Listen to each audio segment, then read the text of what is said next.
Buenas noches, amigos televidentes. Gracias por su compañía y bienvenidos al Noticiero, emisión estelar. Dos exfuncionarios públicos en problemas con la justicia, uno de los principales temas de esta jornada. Buenas noches. ¿Qué tal? Y les recordamos que este informativo es retransmitido por Radio América 93.3 FM en Guayaquil y 104.5 FM en Quito.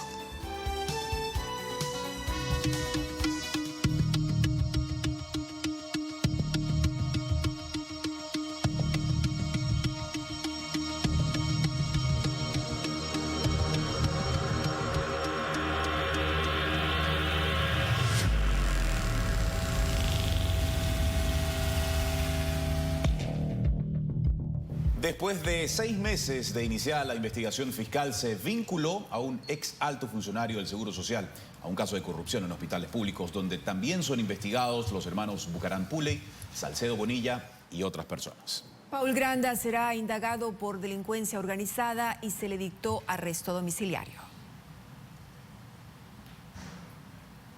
Las investigaciones sobre corrupción en hospitales del IES en Guayaquil alcanzaron a Paul Granda.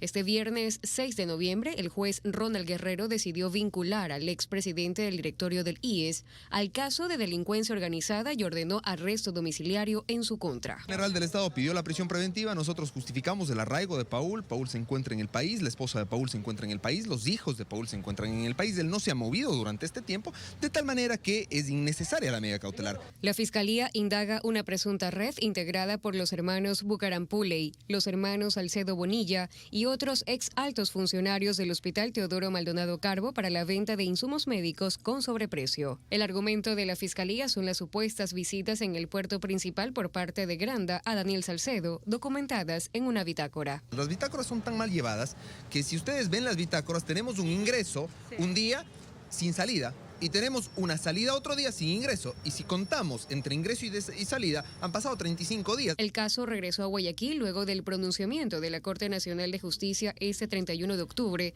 al argumentar que Granda no goza de fuero de corte. Mientras se destrababa la disyuntiva del rango ministerial de Paul Granda, los tiempos procesales han continuado su curso. La vinculación se cerró hoy y la instrucción fiscal termina ¿cuándo? El 28 de este mes. Paul Granda tiene menos de 30 días para poder asumir su defensa. Eso es ilegal. Él no conoce a Daniel Salcedo. En cambio, para Susana Mera, exgerenta del Hospital IES de Los Ceibos, recayó la prisión preventiva. Ella ya está recluida por un caso de peculado por la venta de fundas para embalar cadáveres durante la pandemia. Lo cual además es un atropello al ejercicio de la defensa. Nos vinculan con menos de 30 días para ejercer una defensa en un proceso de más de 200 cuerpos. Claudia Romero, fiscal de Quito, encabeza las investigaciones por delincuencia organizada. La audiencia se realizó vía telemática por el actual estado de salud de la funcionaria. Estas diligencias forman parte de la unidad de fuerza de tarea de la Fiscalía General para investigar casos de corrupción en hospitales públicos. Con la vinculación de Paul Granda y Susana Mera, son 17 procesados en el caso de delincuencia organizada. María Gabriela Castro, TC Televisión. Pero veamos ahora quiénes son los implicados en este escandaloso caso donde aparecen vinculados el exfuncionario del IES, Paul Granda, y otras 16 personas. Están involucrados los hermanos Jacobo Abdalá y Michelle Bucaram Puley, María Gabriela Pazmiño, los hermanos Daniel y Noé Salcedo Bonilla, Jorge Enríquez Aguilera, Luis Jairal Zunino, Karina Cadena Aguilera, Javier Jordán Mendoza, Federico Senc Alfaro, Alejandro Barahona Rodríguez, Pablo Mendoza, Jorge Sanlucas Vanegas y Marcos Sevillano. Ahora fueron vinculados Paul Granda y Susana Mera. Y a través de una rueda de prensa virtual, Paul Granda precisamente reaccionó al arresto domiciliario dictado en su contra. Dijo que se trata de una medida extrema y reiteró que nunca se ha reunido con Daniel Salcedo ni con Jacobo Bucaram.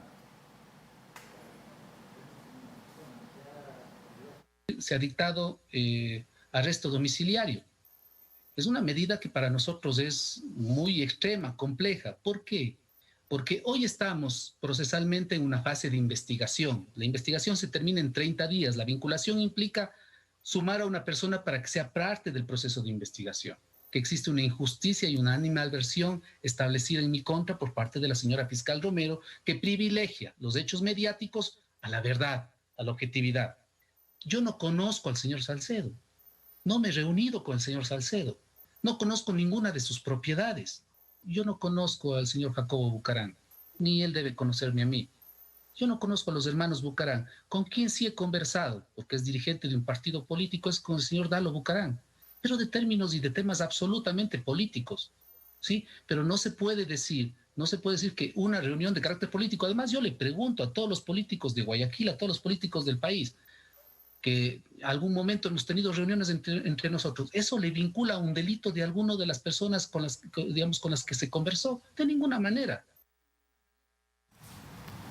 Y en otro caso se suspendió la audiencia preparatoria de juicio contra la exdirectora de gestión de riesgos, Alexandra Ocles, y otros procesados por los sobreprecios detectados en la adquisición de kits alimenticios en el contexto de la pandemia.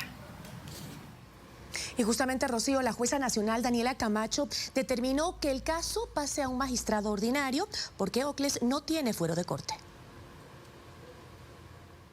La exdirectora del Servicio de Gestión de Riesgos, Alexandra Ocles, acudió a su audiencia preparatoria de juicio. Esto dentro de la investigación penal en su contra y de otras personas por la fallida compra con sobreprecio de 7.000 kits alimenticios al inicio de la emergencia sanitaria. En la primera fase de la audiencia, las partes procesales sustentaron supuestos vicios de nulidad en el proceso. Ocles dijo que no tiene fuero de corte nacional y que la jueza Daniela Camacho no es competente. Fue directora nacional de gestión de riesgos y los directores nacionales no tienen fuero de corte nacional. La magistrada acogió el pedido de Ocles, se declaró incompetente de llevar el proceso que pasará a otro juez. Esto luego de emitir por escrito su resolución. Todos los abogados tienen las pruebas suficientes para demostrar que a lo largo del proceso no se cometió ningún delito. Sin embargo, Camacho aclaró que se mantienen las medidas cautelares ya dictadas en la audiencia de formulación de cargos. El hecho de que la jueza se haya inhibido representa que las cosas se mantienen como están.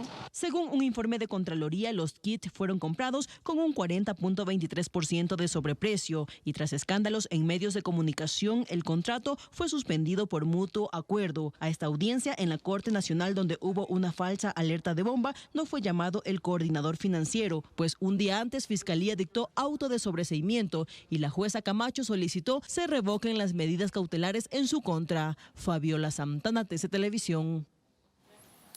Otros temas preocupantes también. Alerta en Guayas. Hasta el momento se contabilizan 419 muertes violentas. El hecho más reciente ocurrió en Guayaquil, donde un hombre fue hallado envuelto en plástico. La víctima ya fue identificada por sus familiares.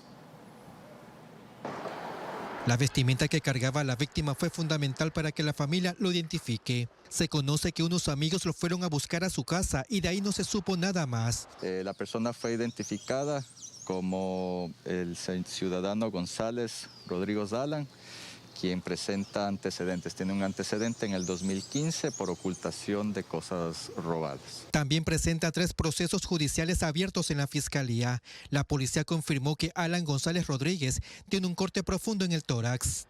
Se maneja varias hipótesis todavía. Debido a sus antecedentes, se está tratando de relacionar con ello, con sus antecedentes que tenía por robo. Al momento se está investigando el entorno familiar también de esta persona para poder determinar si es que tuvo algún tipo de amenazas, tuvo algún tipo de mal reparto, estaba inmiscuido en temas de drogas.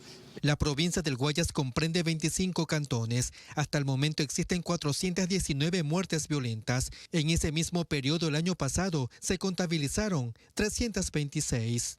Existe un 32% de incremento en delitos contra la vida. La mayor parte de las muertes violentas obedece a temas vinculados con el microtráfico. Jorge García, TC Televisión.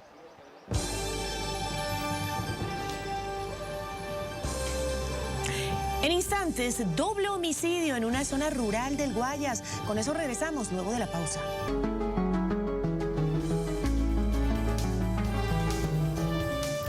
Vamos con lo anunciado, amigos. Los hospitales de Quito que atienden a pacientes con COVID-19 registran un alarmante incremento en la ocupación de sus camas. La mayoría se quedó sin unidades de cuidados intensivos disponibles. A las afueras del Hospital Bicentenario al norte de Quito, una vez más hay gente a la espera de atención. Es que según el director de esta casa de salud, los casos de COVID-19 se incrementaron en un 100% en comparación a la semana anterior. Es que a este ritmo de ingresos hospitalarios prácticamente vamos a superar la capacidad en unas 2 semanas más. En el Hospital IES Quito Sur, la situación es aún más grave. En hospitalización, 273 camas ocupadas de las 300 disponibles. La unidad de cuidados intensivos está al 100%, las 43 camas ocupadas. Tenemos en este momento más de 10 pacientes en espera de una unidad de cuidados intensivos. En el Hospital Carlos Andrade Marín del IES se ha triplicado las atenciones de emergencia con patologías respiratorias y no ha podido disminuir la atención a tope en áreas críticas. Factor que determina que este hospital probablemente no pueda ya recibir más pacientes en estado crítico. La preocupación es que de seguir este ritmo, la situación colapse en las casas de salud de Quito y en el Hospital Bicentenario se preparan para ello. Estamos preparados para recibir, tenemos una sala de emergencia que trabaja 24 horas. Las autoridades de salud reconocen que ante la indisciplina social y los feriados, la situación se puede agravar. La probabilidad que aumente el número de casos en los próximos días y semanas existe. Con este panorama se encienden las alarmas y se solicita a la ciudadanía responsabilidad y disciplina para cumplir con las medidas de bioseguridad. Gustavo Merino, TC Televisión. Evidentemente hay preocupación y en casa hay que seguirse preocupando y tomando las medidas respectivas. Vean ustedes que el Colegio de Médicos del Guayas advierte de una posible segunda oleada de contagios por COVID-19 en Guayaquil. El Hospital Bicentenario Municipal registra un persistente aumento de casos, mientras incrementan los controles en los sectores donde se ha evidenciado desorden entre la población. Eran las 11 de la mañana cuando de pronto en el Hospital Bicentenario de Guayaquil llegó una ambulancia para trasladar a un hombre con COVID-19. Su esposa piensa que se contagió cuando compró algo de comer a un vendedor ambulante. Aparentemente están con la mascarilla y se la bajan. Y la tienen abajo y cuando uno les va a comprar ya uno ya le han pasado la enfermedad. ¿Su esposo nunca salió? ¿Cree usted que se infectó allí? Sí, mi esposo no había salido y en ese momento, en ese feriado de octubre que hubo, pasó un vendedor y él compró. Mientras le comunicaba la noticia a otros allegados, ella se refirió a los síntomas que él tiene. Ahorita que le falta la respiración, tiene 88, satura 88 y como él es hipertenso, pues entonces se le está complicando su cuadro. El hombre llegó desde Sauces, en norte de Guayaquil, la zona más crítica por los contagios que se vienen registrando. Las razones: juegos de fútbol, fiestas, reuniones en casa, consumo de bebidas alcohólicas. A este sector se suman Los Ceibos, Paraíso, Urdesa, Miraflores, Kennedy, Alborada, Guayacanes y Samanes. Todos están ubicados en el norte de la ciudad, en donde se refuerzan los controles. Ahorita pues en el Paraíso tenemos por confirmar un par de casos. Por eso desde el Colegio de Médicos del Guayas hacen esta advertencia. Estamos ante una nefasta segunda ola que puede existir en cualquier momento.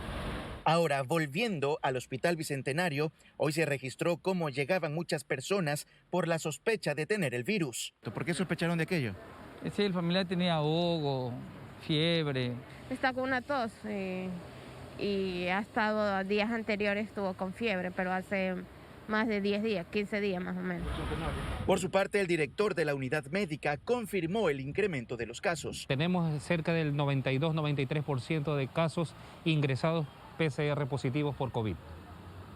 Si lo comparamos con la semana anterior o hace 2 semanas, ¿cuál era el escenario en ese entonces? Teníamos aproximadamente el 72-75% de los casos. Ahorita han incrementado. Esta semana también se registraron discrepancias entre la alcaldesa de Guayaquil y el coordinador de la zona 8 del Ministerio de Salud Pública por la tasa de mortalidad en los pacientes. Oscila en fallecidos durante los últimos meses un promedio de 1 a 3 pacientes diarios. Fallecidos. Siempre se ha mantenido así. Y en los últimos 28 días, señores, han muerto un promedio de 6 personas por día por COVID. Entonces, ¿cómo lo traducimos? Porque la alcaldesa dice una cosa y usted dice otra. Bueno, las cifras oficiales en las cuales ustedes como periodistas deben de guiarse y la ciudadanía en general son por las cifras que el Ministerio de Salud otorga, son las cifras oficiales. ¿Por qué oficiales? Porque nosotros hacemos un conglomerado y hacemos la estadística con la parte privada, con la parte pública y además también con toda la información que nos entrega el Instituto Ecuatoriano de Seguridad Social. Y así van los cuestionamientos en medio de la indiferencia de quienes al parecer no les importa la vida y de los que, en cambio, luchan contra el coronavirus para no darle a su familiar el último adiós. Emilio Zamora, TC Televisión.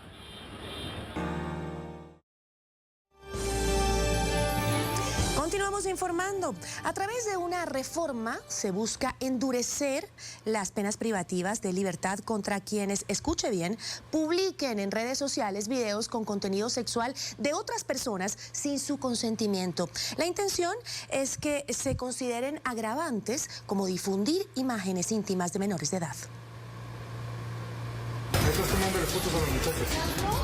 Este video fue publicado en redes sociales. Comprando la carne y me tomó fotos abajo de mi vestido. ¿Qué hacemos? Sí, mi amor, estoy aquí por nuestra... Sí, llámale a la policía. Una mujer identificó a un sujeto que estaba tomando fotos por debajo de su falda mientras ella compraba en un mercado. Meses atrás, algo similar sucedió con Carolina, una joven estudiante de comunicación a quien su expareja grabó un video íntimo y acosó con publicarlo en redes sociales. Muy pocas somos las mujeres que enfrentamos, que damos la cara y que decimos esto me pasó.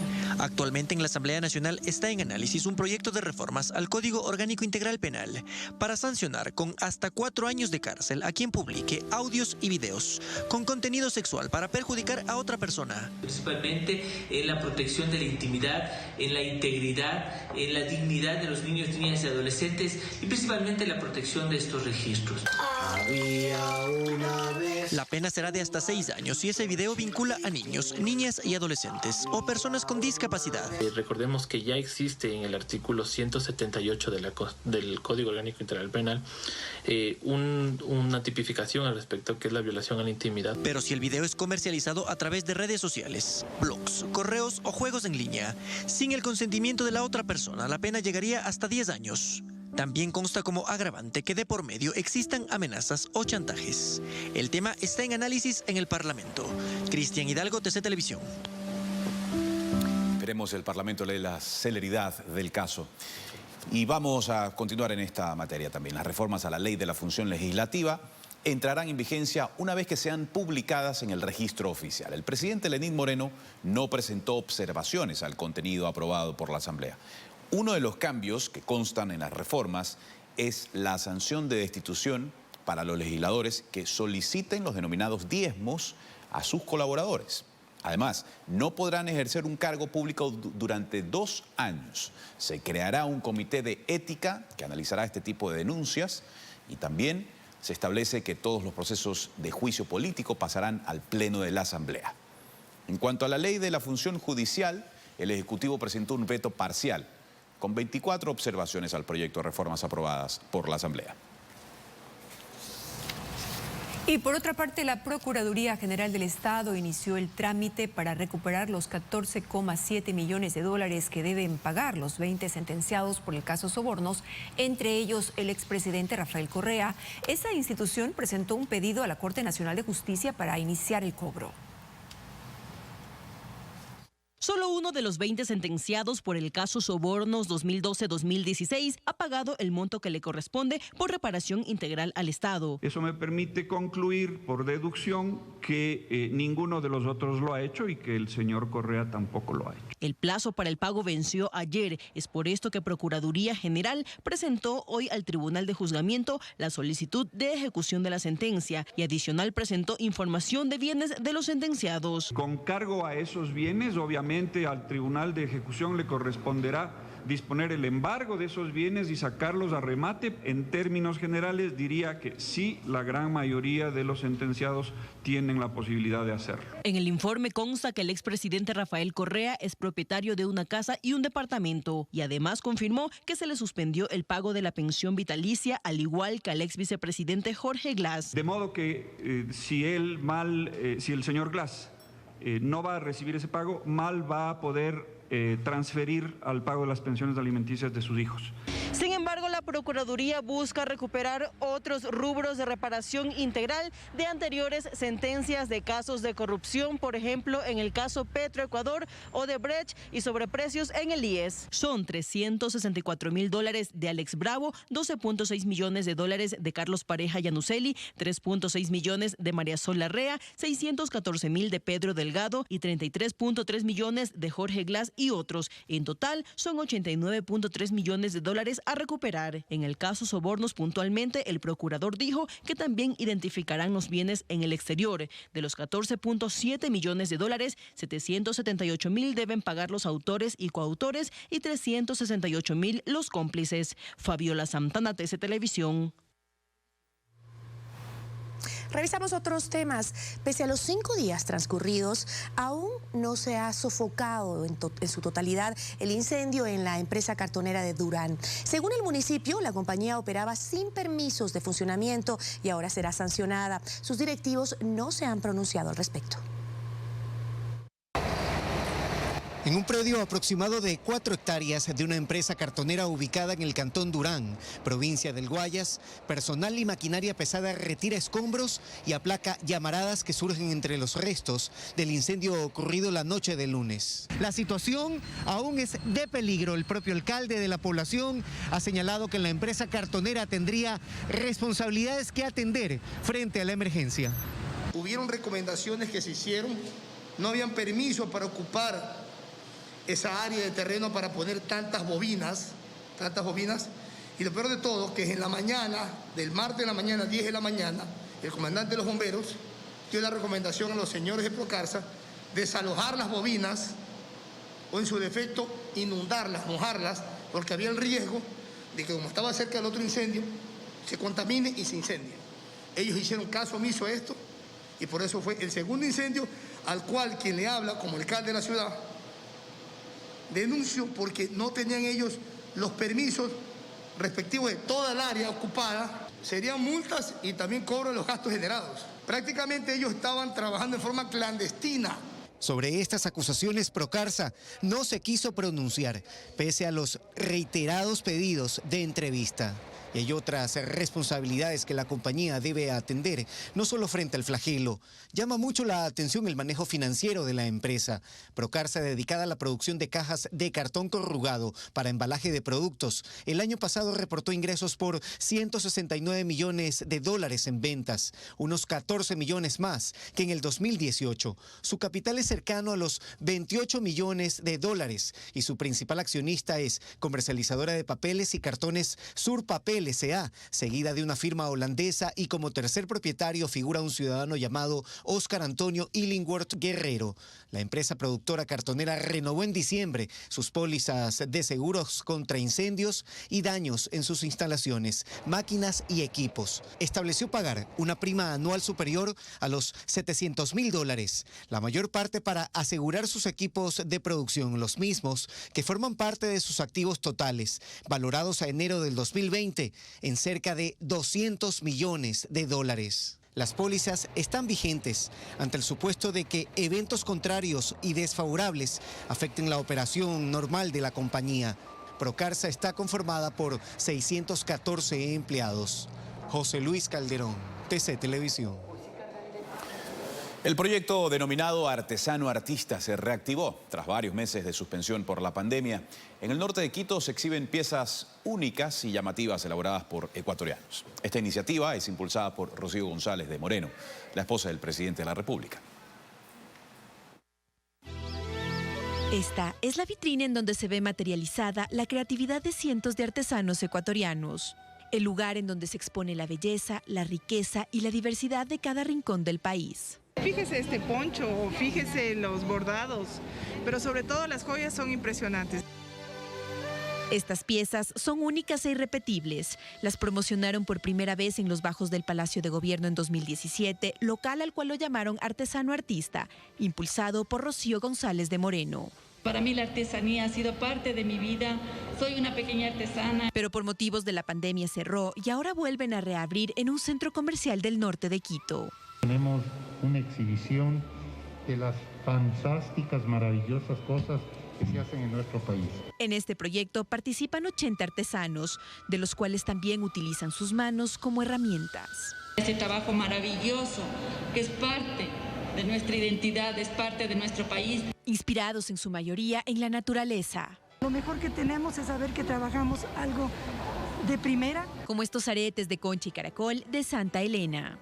Y para quienes vivimos en climas fríos podemos resaltar aún más con atuendos como este, que son realizados por supuesto por artesanas ecuatorianas. Todo esto estará expuesto en este stand de manera indefinida. Y van a seguir trabajando para que cada vez sean más los espacios en donde los artesanos puedan exponer sus productos a un precio justo. María Verónica Olivero, TC Televisión. Cuánto talento en nuestras artesanas, seguramente les va a ir muy, muy bien. Y cambiando de tema, atención, porque el COE cantonal de Salinas resolvió cerrar sus playas el 31 de diciembre y 1 de enero de 2021 para evitar aglomeraciones de ciudadanos y el consumo de bebidas alcohólicas ante la actual situación de la pandemia del COVID-19. El alcalde Daniel Cisneros explicó que también la calle del Malcón, que tradicionalmente se cierra en dichas fechas, permanecerá abierta al tránsito. Igualmente se prohíbe la quema de monigotes en la playa y los bares y discotecas estarán cerrados.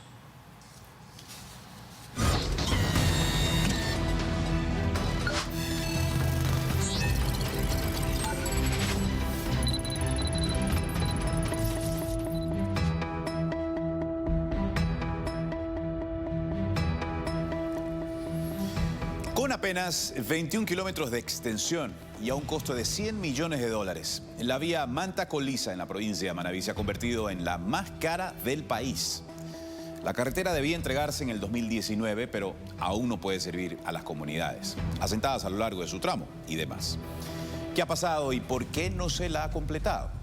El Informante, el programa de investigación del noticiero, se lo revelará este domingo a las 21 horas. Aquí, un avance. Abandono sería el término más adecuado para describir una obra que debía beneficiar a cientos de manabitas y que lejos de eso se ha convertido en algo más que una carga para los ciudadanos de Manta. El 30 de marzo del 2017 se iniciaron los trabajos de obra en la vía Manta-Colisa, una vía de 21 kilómetros que uniría a los cantones Manta, Montecristi y Manabí. Esta obra debía estar terminada en el primer trimestre del 2019 y sin embargo hoy solo se puede observar escombros, separadores viales por todos lados, algunos colocados en línea recta, otros destruidos. Más que beneficiar, la obra genera inconvenientes. Lo afirma así el alcalde de Manta, Agustín Intriago. Es una obra que se inició y debe culminarse porque como está actualmente nos está generando un sinnúmero de dificultades. La vía tuvo un costo de más de $100 millones. Durante el gobierno de Rafael Correa se suscribió el contrato para la realización entre Ecuador Estratégico como empresa pública y la empresa Consermín. Patricio García es coordinador de la Comisión Nacional Anticorrupción Núcleo de Manabí. Afirma que este proyecto es parte de la trama de corrupción que atraviesa el país. Manabí, solo en Manabí, en actos de corrupción, tenemos 1.500 de la refinería y 3.520 millones de la reconstrucción. Estamos hablando de 5.520 millones. La vía Manta-Colisa, un proyecto emblemático con una inversión millonaria, es ahora un dolor de cabeza para las autoridades y ciudadanos. Eso no es imagen, eso es como que si en su casa, en el patio trasero, le hubieran tirado escombros. ¿Cuánto más tendrán que esperar los ciudadanos para ver una obra que les prometieron? Toda la información se lo contamos este domingo en El Informante.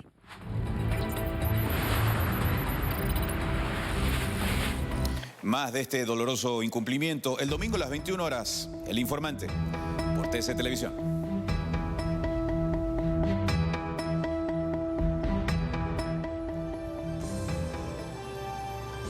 En instantes, una recién nacida fue abandonada en una maternidad. Cuando regresemos, le contamos la historia.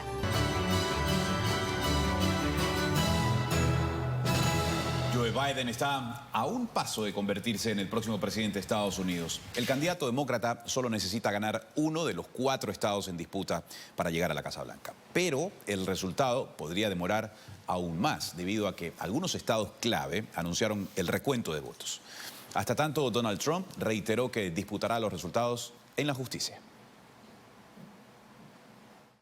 El candidato demócrata Joe Biden ha superado en número de votos al presidente Donald Trump en el estado de Georgia, crucial en la batalla hacia la Casa Blanca, aunque el recuento de votos aún continúa. En este estado del sureste históricamente republicano hay 16 votos electorales en juego que serían suficientes para dar la victoria a Biden, que cuenta ya con 264 delegados en el colegio electoral. Aunque algunos medios aún no declaran los 11 votos de Arizona al demócrata, ya que se sigue la votación y necesita 270 para proclamarse ganador.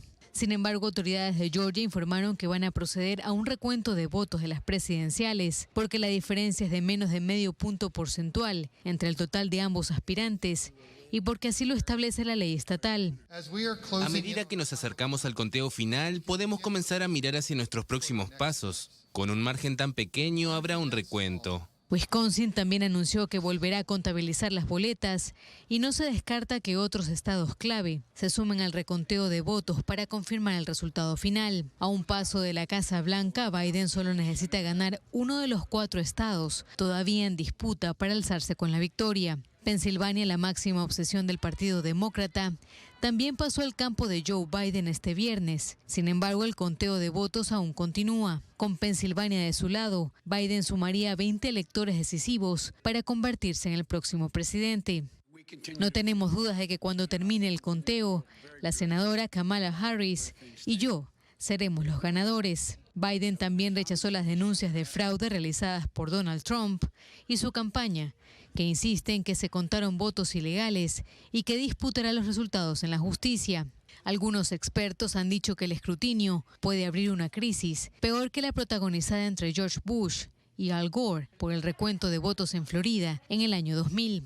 En medio de la dura disputa, el servicio secreto anunció que reforzará su personal en Wilmington, Delaware, después de que el equipo de la campaña de Biden indicara que el candidato permanecerá en el centro de convenciones de la ciudad donde vive. Pamela Montilla, TC Televisión.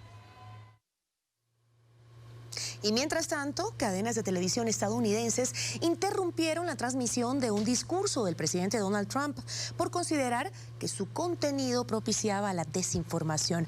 Mientras tanto, Facebook y Twitter señalaron como potencialmente engañosos algunos mensajes del mandatario.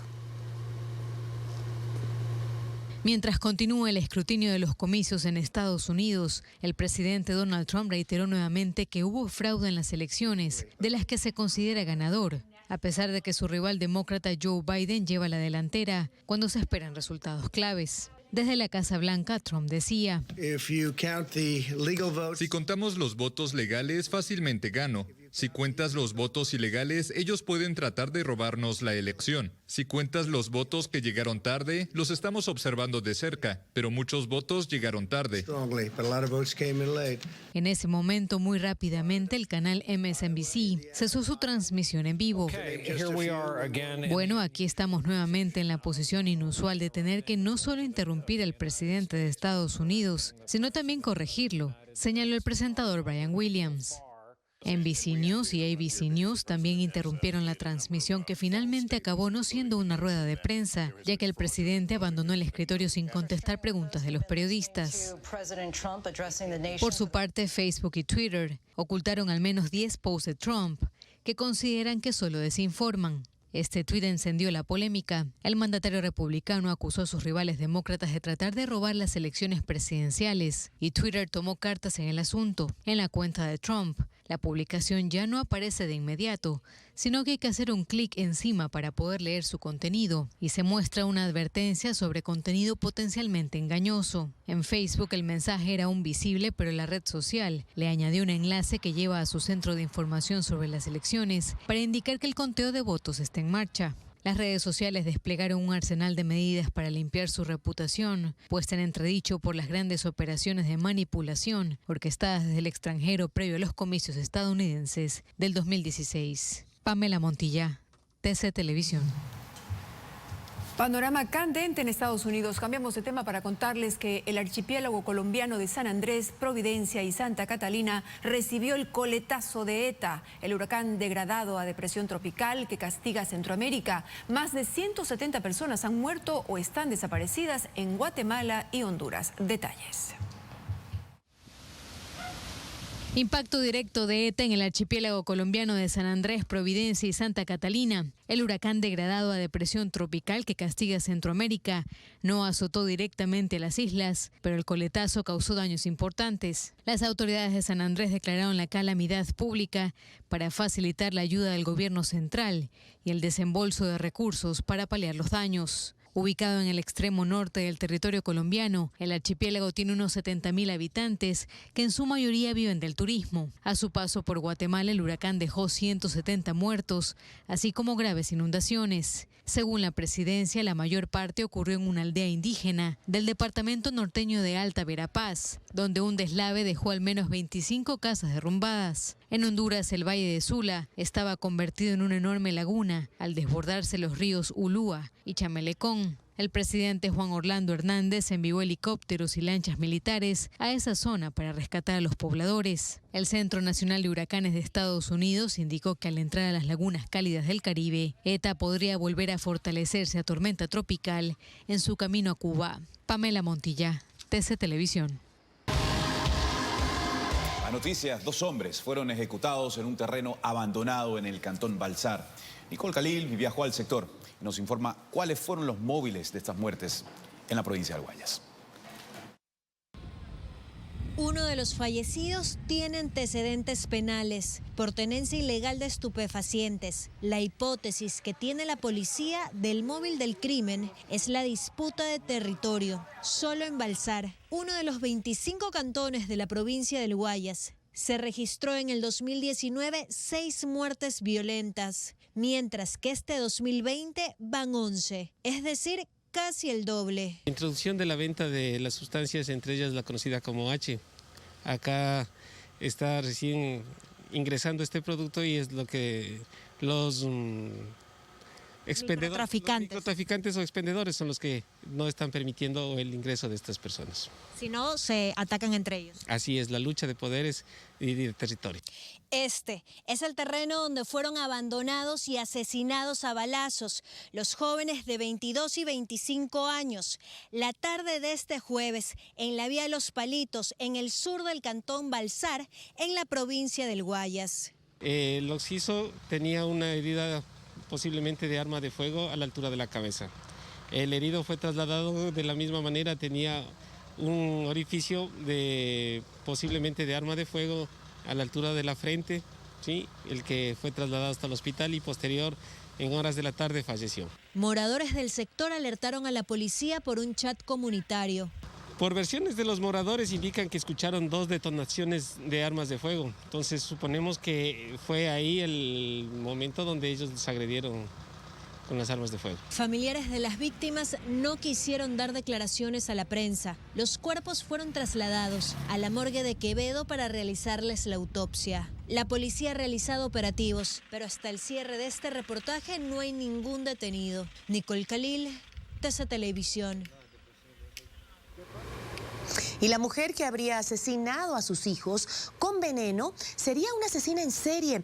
Investigaciones determinaron que sus huellas dactilares estaban en la escena de otro crimen que también ocurrió en la parroquia de Pifo, al nororiente de Quito. La policía confirmó que además de matar a sus hijos y a la otra persona, la joven de 25 años también sería responsable de la muerte de un hombre de 48 en junio de este año. Identifican la presencia de la hoy detenida Luisa María C. en el mismo lugar donde falleció el señor Marco Vallardo E.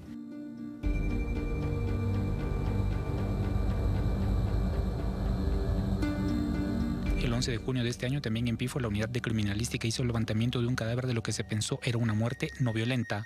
La autopsia reveló que el fallecido de 48 años había sido envenenado 3 meses después con esa misma modalidad. En la misma parroquia murieron 2 niños y un hombre. La asesina era la misma persona. Podríamos calificar ya de una persona que realizó algunos asesinatos seriales y algunas tentativas también. Las huellas de la detenida aparecen en una botella encontrada en la escena del crimen, también en vasos y frascos del veneno que utilizó para asesinar a sus víctimas. Corresponden a la persona, a la madre de estos niños, y los cuales tienen relación con el evento del 11 de junio que se corresponden y se establece la identidad de esta persona. Tras analizar la modalidad utilizada y que previamente habría planificado los hechos, podría ser considerada como asesina en serie, la primera del país. Salen del patrón criminal al serial, no al común. Entonces existe un sesgo, una firma del victimario. Lisa C., de apenas 25 años, se suma a Juan Fernando Hermosa y Daniel Camargo en la lista de asesinos en serie, es decir, cometían sus homicidios siguiendo un mismo patrón de conducta. Una ocasión fue con unas llaves de rueda, otra ocasión fue con una cartuchera, otra ocasión con una arma de fuego, un revólver 22. Dentro de los victimarios seriales existe una pulsión que se llama, es el impulso de matar. La mujer es investigada por 4 homicidios y 9 tentativas de asesinatos, entre ellas la de su madre, que tras ingerir veneno le produjo un derrame cerebral. Esta persona quería acabar con la vida de ellos, son parte del entorno familiar, parte del entorno sentimental. Incluso vemos ahí la muerte de los 2 menores, que son los hijos. Para confundir las investigaciones, la mujer habría tomado un veneno que luego de los análisis se determinó que no era el mismo que le dio a sus hijos y al otro hombre de 28 años, lo que hace suponer que su verdadera intención no era quitarse la vida. Lo que nos da a presumir que este tipo de delitos y tentativas de delitos fueron cometidos con conciencia y voluntad. 30 días durará la etapa de investigación previa. La mujer permanece recluida en el Centro de Rehabilitación Social de La Tacunga. Fernando Escurra, TC Televisión. Increíble. Asesina en serie que mata hasta sus propios hijos. ¿Hasta dónde hemos llegado? Seguimos informando. La policía ha identificado el uso de taxis amarillos en algunos hechos violentos en Guayaquil. Se movilizan en estos vehículos para no levantar sospechas y escapar sin problemas. El gremio de los transportistas pide a la policía que sus unidades también sean revisadas en los operativos. Buena idea. En medio de las investigaciones por el asesinato de 3 personas en una fiesta infantil el pasado domingo 1 de noviembre en el Guasmo Sur, las autoridades establecieron como uno de los indicios vinculantes que los sospechosos se movilizaron en un taxi color amarillo. Realmente lo que ha pasado nos llama así muchísimo la atención. Con esto no estoy justificando, pero son casos muy raros. Sin embargo, para la policía y administradores de justicia, el uso de este tipo de transporte para cometer los diferentes delitos va en aumento. El tema de los taxis es un tema que ya viene preocupándonos ya mucho tiempo atrás. O sea, siempre en vehículos, taxis amarillos, se cometen hechos delictivos contra la vida y en algunos casos llevan a muertes violentas. Datos indicarían que desde que se reanudó la prohibición de que 2 personas circulen en moto en Guayaquil desde las 10 de la noche hasta las 10 de la mañana, los delincuentes y sicarios se las han ingeniado para pasar desapercibidos ante la autoridad. Cuando hay los operativos correspondientes de chequeo de vehículos, tienen que pararlo. Tienen que chequear el vehículo porque no sabe el compañero taxista quién va llevando. Puede ser esa persona que lleve droga, lleve un sinnúmero de situaciones. Los taxistas se muestran preocupados ante el nuevo accionar de los delincuentes. Hay que salir pidiendo a Dios y ver bien a quién es que se coge, no a todos que alza la mano se le puede recoger. Familiares que hacen de este gremio, parte de este gremio, sí, lo han maniatado y lo han dejado vía la costa. Y utilizan los carros para sus fechorías, obviamente, ¿para qué más? Otro de los escenarios que podrían armar los sujetos para cometer los diversos delitos es transformar un vehículo particular en uno aparentemente legal, forrándolo completamente con vinil color amarillo y colocándole adhesivos falsos que no sobrepasan los $25. Y queda bien. Bueno, claro, con el tiempo se le empieza a salir. El vinil, póngale que a lo mucho le dura 1 año, año y medio. Realmente hacen quedar mal al gremio del taxismo, un servicio que es digno para cometer sus fechorías. Los delitos que más se cometen en taxis son los secuestros extorsivos y robo a personas. Vanessa Filella, TC Televisión. Y una recién nacida fue abandonada en la maternidad de Quito. Fue rescatada por la policía especializada en menores y llevada a una casa hogar.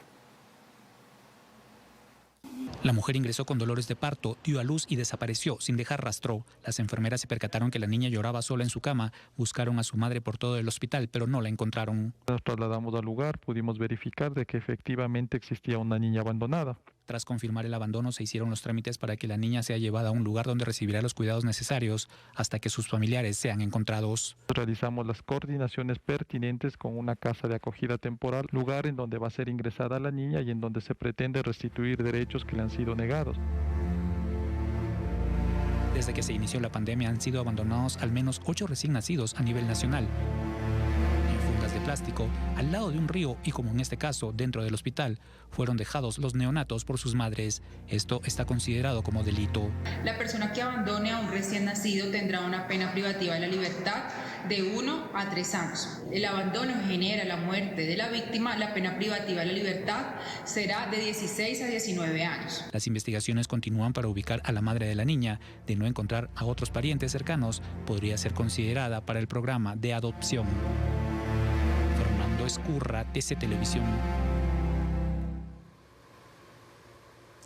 Y vamos a pasar a cosas menos dolorosas, nos pasamos a algo que nos entretenga un poquito más. Les quiero dejar con este video de simpáticos animalitos que son bastante obedientes. Vean ustedes.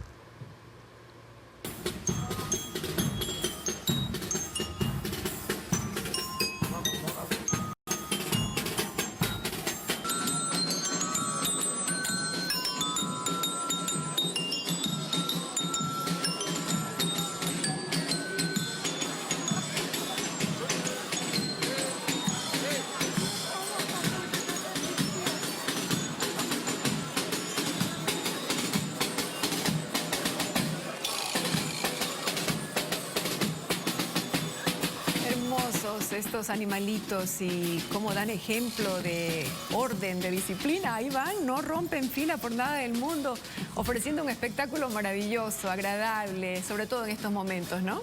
Mérito a todos, a los músicos, a los animales también, que están desfilando con exactitud. Mucho ensayo veo ahí. Así nos despedimos esta noche.